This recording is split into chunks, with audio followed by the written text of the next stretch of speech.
ఇక సీఎం చంద్రబాబు ఇక్కడికి వచ్చిన తర్వాత అక్కడ భౌతికాయాన్ని నారావారిపల్లికైతే తరలిస్తారు. అయితే అక్కడ ఏర్పాట్లు ఎలా ఉన్నాయనే అంశాన్ని మా ప్రతినిధి దామోదర్ అక్కడ నుండి లైవ్ లో అందించడానికి సిద్ధంగా ఉన్నారు. దామోదర్, చెప్పండి, ప్రెసెంట్ అక్కడ ఏర్పాట్లు ఏంటి, అసలు పరిస్థితి ఎలా ఉంది? ఆల్రెడీ ఎస్పీ సుబ్బారాయుడు అక్కడికి వచ్చి చూస్తున్నట్టుగా కూడా తెలుస్తోంది. అప్డేట్స్ ఏంటి?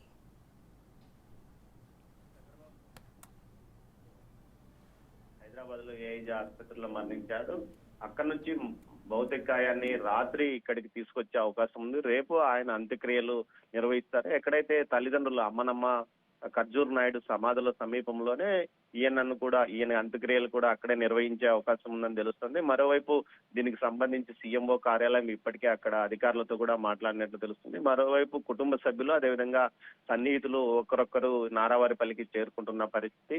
మరోవైపు రేపు చంద్రబాబు నాయుడుతో పాటు కుటుంబ సభ్యులంతా ఏదైతే నారావారిపల్లికి వస్తున్నట్లు సమాచారం. ఇందుకోసం అన్ని ఏర్పాట్లు పోలీసులు కూడా ప్రత్యేకంగా బందోబస్తు ఏర్పాట్లు చేస్తున్న పరిస్థితి. రామూర్తి నాయుడు 1994-99 మధ్య చంద్రగిరి నియోజకవర్గంగా ఎమ్మెల్యేగా ఉన్నాడు. ఆ సమయంలో ఆయన గ్రామీణ స్థాయిలో బాగా పట్టు సంపాదించాడు. మొత్తం మీద ప్రతి గ్రామంలోనూ పేరు పెట్టి పిలిచేంత విధంగా ఆయన చనువు కార్యకర్తలతో ఉన్నాడు. ఇప్పటికీ రామూర్తి యొక్క సానుభూతి పరులు కానీ అతనితో పనిచేసిన వారు కూడా ఎప్పుడు ఆయన గుర్తు చేసుకుంటున్నారు. అంతేకాకుండా ఆయన క్రీడాకారుడు, మంచి స్పోర్ట్స్ మ్యాన్ అని కూడా చెప్పవచ్చు. ముఖ్యంగా కబడ్డీ అసోసియేషన్ అధ్యక్షుడిగా ఆయన మూడు పర్యాయాలు వ్యవహరించారు. 96, 97, 98లో మూడు సంవత్సరాల పాటు ఆయన కబడ్డీ అసోసియేషన్ ఆంధ్రప్రదేశ్ అధ్యక్షుడిగా పనిచేశాడు. జాతీయ స్థాయి పోటీలను సైతం ఆయన తిరుపతి, చంద్రగిరిలో నిర్వహించాడు. అంతేకాకుండా 1977లో ఏదైతే అన్నకు మద్దతుగా చంద్రబాబు నాయుడు రాజకీయాల్లోకి వచ్చిన సమయంలో అన్నకు మద్దతుగా 2 మండలాల బాధ్యతను అప్పట్లో చూసుకున్నాడు.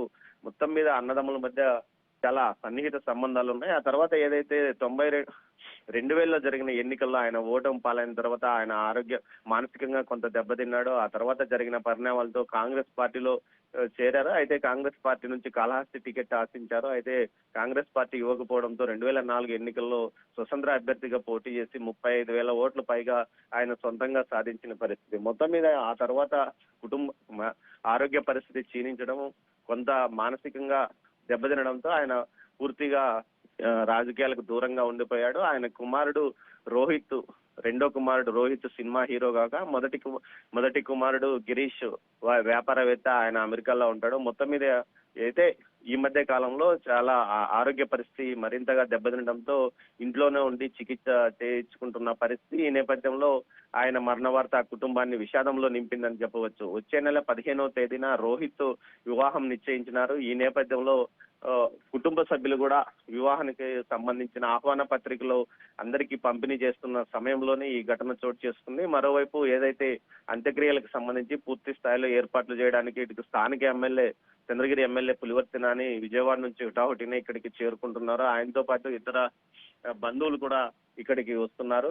మరోవైపు ఏదైతే ఈ సాయంత్రానికి ప్రత్యేక విమానం ద్వారా భౌతికాయాన్ని ఇక్కడికి తిరుపతి ఎయిర్పోర్ట్ కు తీసుకొస్తారో అక్కడ నుంచి నేరుగా ఏదైతే స్వగ్రామంలోని వారి ఇంట్లో ఏదైతే నారావారిపల్లిలోని వారి ఇంట్లోనే ప్రజల సందర్శనార్థం రేపు సాయంత్రం వరకు ఉంచుతారు. రేపు సాయంత్రం అంత్యక్రియలు జరుగుతాయని స్థానికులు అదైతే వారి సన్నిహితులు చెప్తున్నారు. మరోవైపు పూర్తి స్థాయిలో బందోబస్తు సీఎంతో పాటు వివిధ రంగాలకు చెందిన ప్రముఖులు కూడా వచ్చే అవకాశం ఉన్నందువల్ల బందోబస్తు విషయమై స్థానిక డిఎస్పీతో పాటు అదనపు ఎస్పీ రవిమనోహర్చారితో కలిసి ఎస్పీ సుబ్బరాయుడు అక్కడ ఒక ప్రణాళికంగా బందోబస్తు ఏ విధంగా ఏర్పాటు చేయాలన్న విషయం మీద చర్చించారు. దీంతో పాటు అక్కడ బారికేడ్స్ కూడా ఏర్పాటు చేయమని ఆదేశాలు జారీ చేయడంతో రెవెన్యూ అధికారులు ఆ పరిస్థితి చూస్తున్నారు. మొత్తం మీద అయితే ఈ కుమారుడి వివాహం ఒక నెల రోజులు ఉందనంగా ఈ విధంగా ఆయన మరణించడాన్ని ఆ కుటుంబ సభ్యులు జీర్ణించుకోలేకపోతున్నారు. మరోవైపు ఏదైతే గ్రామం మొత్తం ఒకే కుటుంబం లాగా నారావారిపల్లిలో ఉంటుంది. అందువల్ల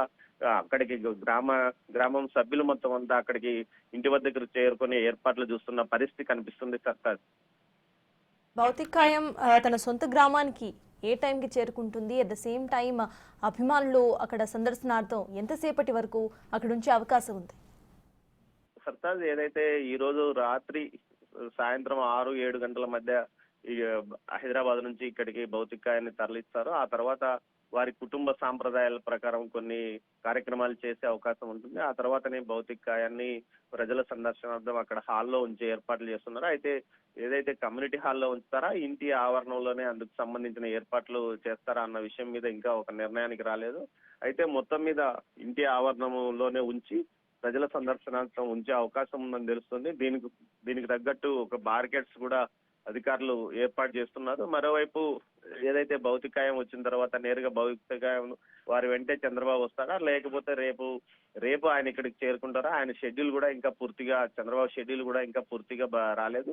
మొత్తం మీద లోకేష్ చంద్రబాబుతో పాటు మిగతా కుటుంబ సభ్యులు కూడా రేపు వస్తారా, లేకపోతే ఈ రోజు రాత్రికి వస్తారా అన్న విషయం మీద ఇంకా ఒక స్పష్టమైన ప్రకటన అయితే రాలేదు. మొత్తం మీద అయితే కుటుంబ సభ్యులంతా ఇక్కడికి చేరుకున్న తర్వాతనే ఏదైతే ఇటు ప్రజల సందర్శనార్థం కూడా ఉంచే అవకాశం ఉందని తెలుస్తుంది. మరోవైపు ఏదైతే నియోజకవర్గ వ్యాప్తంగా చంద్రగిరి నియోజకవర్గం వ్యాప్తంతో పాటు జిల్లా వ్యాప్తంగా సన్నిహితులు అనుచరులు నారా రామ్మూర్తి నాయుడుకు ఉన్నారు. ఏదైతే సోదరుడి విషయాల్లో చాలా వరకు అప్పట్లో ఆయన సొంతంగా చూసుకునేవారు. అక్కడ కాంగ్రెస్ ఎమ్మెల్యేగా చంద్రబాబు నాయుడు వ్యవహరించిన సమయం ఉన్నప్పుడు కూడా మొత్తం చంద్రగిరి నియోజకవర్గంలోని వ్యవహారాలన్నీ రామ్మూర్తి నాయుడే చూస్తున్నారు. ఈ నేపథ్యంలో ఆయనకు నియోజకవర్గ వ్యాప్తంగా అటు జిల్లా వ్యాప్తంగా పరిచయస్తులు స్నేహితులు ఉన్న నేపథ్యంలో వారంతా కూడా ఈ ఆయన కడసారి చూపులకు వచ్చే అవకాశం ఉన్నందువల్ల, పెద్ద ఎత్తున ప్రజలు తరలి వచ్చే అవకాశం ఉన్నందువల్ల దీనికి తగ్గట్టుగానే ఏర్పాట్లు అధికారులు చేస్తున్నారు సర్తాజ్. మరోవైపు దీంతో పాటు అటు బందోబస్తు కూడా పటిష్టంగా ఎలాంటి ఇబ్బంది